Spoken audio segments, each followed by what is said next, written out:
ईश्वर की कृपा तो हर किसी व्यक्ति पर सदैव रहती है। अगर इसका अनुभव न हो तो इसके लिए प्रयास करने की जरूरत है।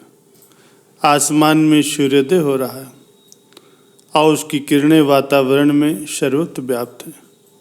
तब कोई मनुष्य अपने घर के सभी खिड़की दरवाजे बंद करके घर में बंदी बन जाए तो उसे उन किरणों का लाभ भला कैसे मिलेगा।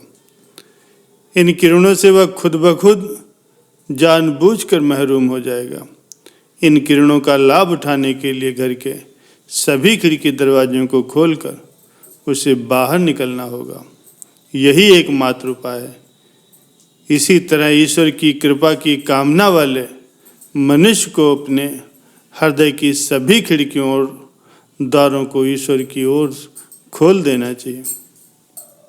ऐसा करने का मतलब यह है कि अपने हृदय को ईश्वर के सम्मुख करना, सांसारिक विषयों की ममता आसक्ति को कम करके उसमें ईश्वर के लिए पवित्र प्रेम जगाने का प्रयास करना है।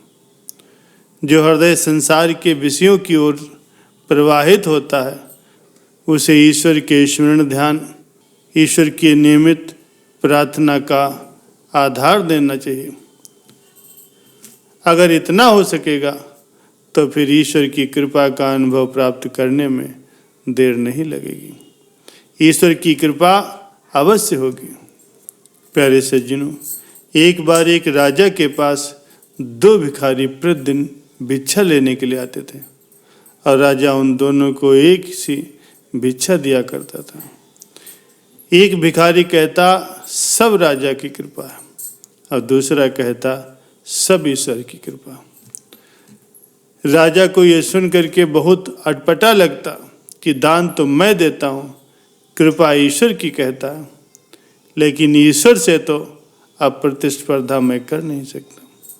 एक दिन राजा सोचने लगा कि जो भिखारी कहता है कि राजा की कृपा है, मैं चुपचाप उसकी मदद कर दूं, क्योंकि दोनों इकट्ठे आते हैं, इसलिए भिक्षा तो एक जैसी ही देनी पड़ेगी।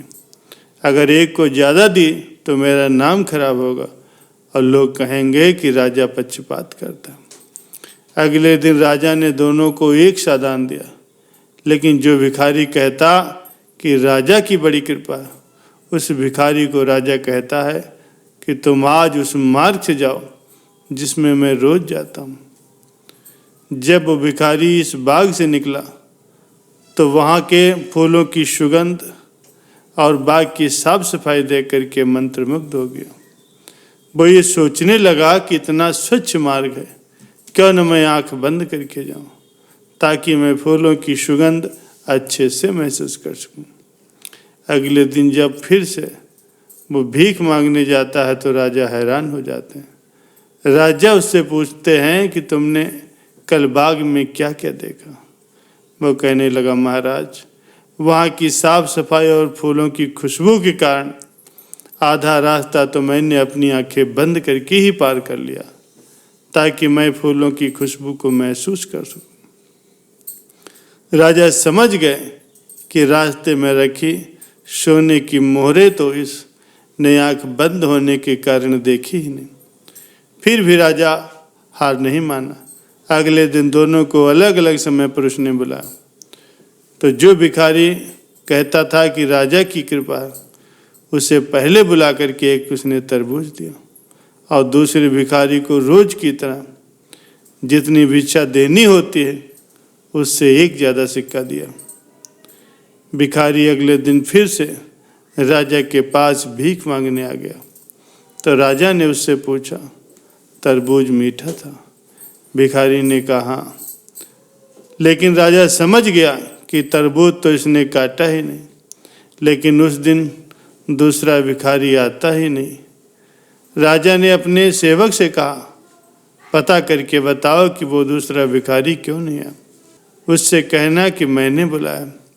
भिखारी अगले दिन अच्छे कपड़ों में राजा के पास आया।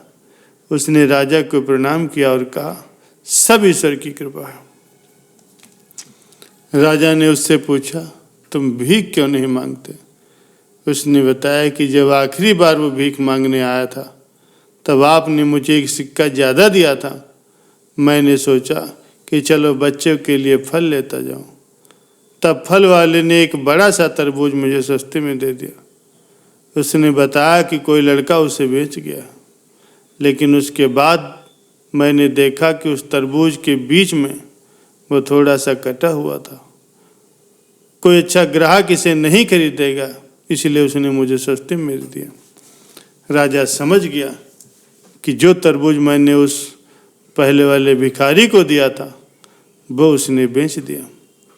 भिखारी ने आगे कहा, उसने तरबूज घर ला करके जब उसको काटा तो उसमें से सोने के सिक्के निकले।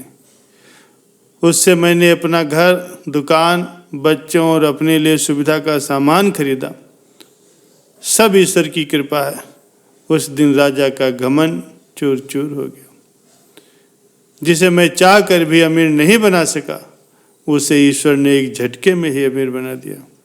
उस दिन के बाद राजा भी मान गया कि ईश्वर की कृपा के बिना राजा भी किसी का नसीब नहीं बदल सकता। प्यारे सज्जनों, ईश्वर ने दूसरों को क्या दिया है, ये देखने में हम इतने ज़्यादा व्यस्त हो जाते हैं कि ईश्वर ने हमें क्या दिया है वो देखने का हमें वक्त ही नहीं होता। कभी इन चीज़ों के बारे में न सोचें जो ईश्वर से प्रार्थना करने के बाद भी हमें नहीं मिली, बल्कि उन अनगिनी चीज़ों को देखें जो बिना प्रार्थना के ईश्वर ने हमें प्रदान की हैं। भगवान का दिया कभी अल्प नहीं होता, जो टूट जाए वो संकल्प नहीं होता। हार को जीत से दूर ही रखना, क्योंकि जीत का कोई विकल्प नहीं होता। प्यारे सज्जनों, भगवान वो नहीं देता जो आपको अच्छा लगता है, बल्कि भगवान तो वो देता है जो आपके लिए अच्छा होता है। मुस्कुराते फूलों में न दिखा तो वो पत्थर की मूरत में क्या दिखेगा। इबादत की नज़र से देख लो, जर्रे जर्रे में खुदा दिखेगा। सच्चा प्रेम और भगवान एक जैसे होते हैं, जिसके बारे में बातें सब करते हैं लेकिन महसूस बहुत कम ही लोग कर पाते हैं।